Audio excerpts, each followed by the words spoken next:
Hello everybody, welcome back. Today as well we have got to another video. In this video I'll show you how you can change your Safepal account password. But before that, please do make sure to like our video, subscribe our channel, and yes, without any further delay, let's start.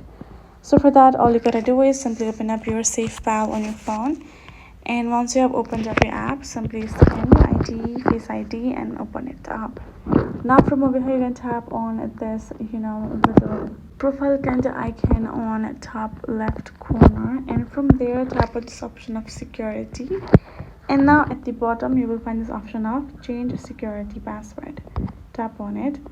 Now simply enter your old password. Once you've added your password, you will be able to simply re-enter your new password and again reconfirm it. Then you will be able to change your password. In case you have forgotten your previous one, then you can go to the forgot password section, tap on OK. Right, and once you tap on that, you can see it has simply given you the details. If you have forgotten your password, you simply had to make sure to see it is correctly backed up, and then you simply have to reinstall your app and use a recovery phase.